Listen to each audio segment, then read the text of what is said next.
Salut les amis, bienvenue sur Joue avec la vie. Méditation Vipassana. Je m'explique pourquoi c'est mon défi 5. Alors qu'est-ce que c'est la méditation Vipassana? Donc la méditation Vipassana, c'est une pratique méditative bouddhiste, une des plus anciennes, si ce n'est la plus ancienne je crois. Et l'intérêt de cette pratique méditative, ça va être de focaliser toute son attention sur quelque chose, notamment la respiration, pour pouvoir, par le biais de cette focalisation, commencer à rentrer un peu dans un état d'observation de ce qui se passe intérieurement, des pensées, des sensations du corps, des émotions, et commencer à se détacher de ça, à être vraiment dans l'état d'observation pour se rendre compte qu'on n'est pas ça, et que c'est des phénomènes qui viennent et qui passent. Et quelque part, aller au-delà de ce qu'on croit être, en fait. Les bouddhistes, ils disent aller au-delà du voile de l'illusion. Donc, ok, très bien, la finalité de tout ça, c'est de se libérer de la souffrance. Donc aujourd'hui, la méditation Vipassana, elle est faite dans des centres en 10 jours. Donc j'imagine qu'on n'éradique pas ou qu'on ne se libère pas de la souffrance en 10 jours. Je ne sais pas si c'est possible d'ailleurs, mais si ça l'est, à mon avis, c'est des années et des années de, je ne sais pas, de pratique, de je ne sais quoi, ou peut-être pas du tout, j'en ai aucune idée. Peu importe. En tous les cas, la méditation Vipassana, c'est une méditation que j'avais envie de faire depuis très longtemps, parce que ça fait plusieurs années que je médite. Là, cette dernière année, j'ai vachement intensifié ma pratique méditative et ça me fait beaucoup de bien.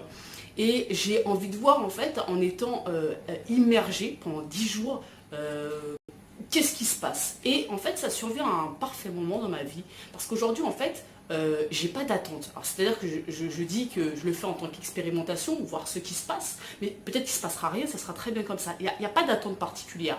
Alors que à plein de moments de ma vie, je pense que quelque part ça aurait été comme une fuite du monde en fait, tout simplement. Un peu le côté refuge de la méditation, parce que moi ça a souvent été ça, un refuge, la méditation. Genre je m'isole et je médite et là tout est ok quoi.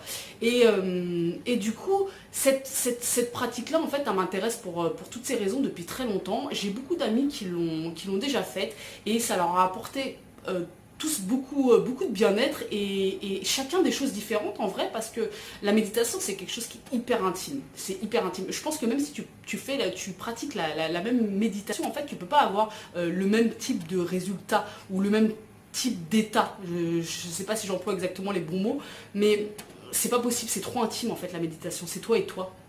Et là ce qu'il y a, c'est que pendant 10 jours, il y a des règles très strictes. T'es avec d'autres personnes, mais c'est une retraite silencieuse, t'as pas le droit de communiquer, mais ça va au-delà des mots, t'as pas le droit de regarder, t'as pas le droit d'interagir avec les autres, t'es vraiment toi et ta spiritualité, toi et ton intérieur. Alors je crois qu'il y a un moment dans la journée où t'as le droit de communiquer avec l'enseignant pour lui poser des questions. Il se trouve que moi ça c'est peut-être un peu une de mes peurs. Alors pas le fait de pas parler pendant 10 jours, ça justement je me demande ce qui va en être, mais il y a un côté un peu est-ce que je vais pas me sentir un peu enfermée en moi? J'en ai aucune idée, mais là c'est ce que comme ça je me dis par avance. Alors c'est strict à tel point que t'as pas le droit d'écrire, t'as pas le droit de lire, c'est toi et la méditation. Voilà, pendant 10 jours tu fais quasiment que méditer, manger et dormir quoi. Manger légèrement d'ailleurs, il y a plein de règles par rapport à ça aussi. C'est marrant parce que je me sens hyper enthousiaste de le faire. Je pense vraiment que le fait qu'il n'y ait pas d'attente, ça peut que être positif du coup pour moi, forcément. Et là, quand je sonde un petit peu en moi les peurs qu'il pourrait y avoir, donc il y a cette fameuse peur un peu de l'enfermement, peut-être, et il y a une autre peur, je crois que la peur en fait qui est la plus présente finalement, c'est la peur de déranger. Je m'explique, j'ai peur à un moment donné s'il y a une émotion qui monte en moi, je sais pas, d'avoir envie de pleurer, et bah tu sais, je sais pas, t'es dans une salle, t'es en train de méditer avec plein de personnes, et là tu te mets à pleurer, en fait, tu peux pas déranger les autres, t'as pas le droit de déranger les autres, et putain, tu fais comment? Enfin, tu fais comment si t'as envie de pleurer d'un coup et ben ça, c'est un peu une de mes peurs, en fait. Vraiment, donc ça, je sais pas, on verra, hein, ça se trouve, il va rien se passer, mais j'imagine quand même que pendant ces 10 jours, il va y avoir des émotions qui vont monter. En plus, moi, je suis quand même assez sensible, j'ai le pleur facile, donc je me dis, dans un contexte comme ça, confronter vraiment soi et soi, je sais pas trop, quoi. Donc il y a peut-être une petite peur par rapport à ça, et après, voilà, une autre peur, mais alors, qui est un peu plus, mais non, qui est réelle quand même, hein, ça n'a rien à voir. Mais j'ai un peu peur aussi dans ces moments-là d'être hyper inspirée et de ne pas pouvoir écrire.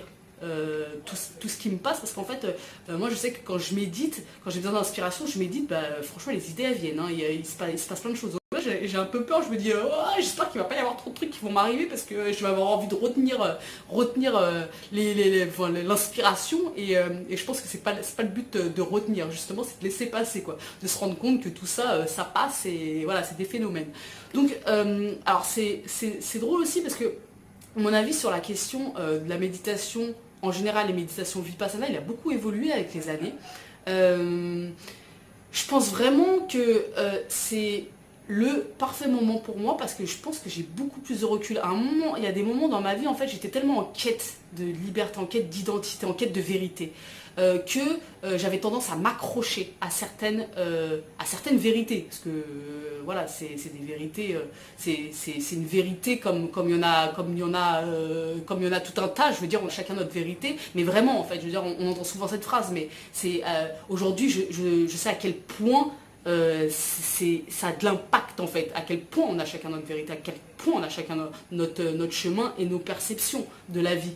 Donc je pense que ouais, aujourd'hui j'ai suffisamment de recul pour pouvoir ne pas me plonger dans une pseudo-vérité. Alors c'est pas négatif ce que je dis, hein, mais dans une pseudo-vérité qui serait pas forcément la mienne. Aujourd'hui je sais que j'aurai le recul nécessaire pour dire ah non, ça c'est pas pour moi, je crois pas en ça, ou au contraire oui ça m'a apporté ça, je constate qu'il y a eu ça comme effet, ça me parle. Voilà, je pense qu'en fait j'ai la maturité pour faire cette méditation. Voilà, je pense que j'ai à peu près tout dit. Qu'est-ce que c'est la méditation, un petit peu les peurs que j'avais par rapport à ça. En tout cas, je suis super contente, vraiment, mais super contente de faire cette méditation. Je pars avec un très bon état d'esprit. On verra au bout de 2 jours si j'ai pas envie de péter un câble et de partir en courant. Et d'ici là, pendant 10 jours, je vais être isolée, pas de vidéo du coup. Je reviens le dimanche alors, de la semaine d'après. Je ferai une vidéo pour parler de mon expérience Vipassana dans 2 semaines, le mercredi dans 2 semaines. Avant ça, il y aura une vidéo le lundi. Je vais reprendre mon planning normal avec le défi du lundi. Et d'ici là, je vous fais des très gros bisous les amis et je vous dis à dans 10 jours. Ciao les amis!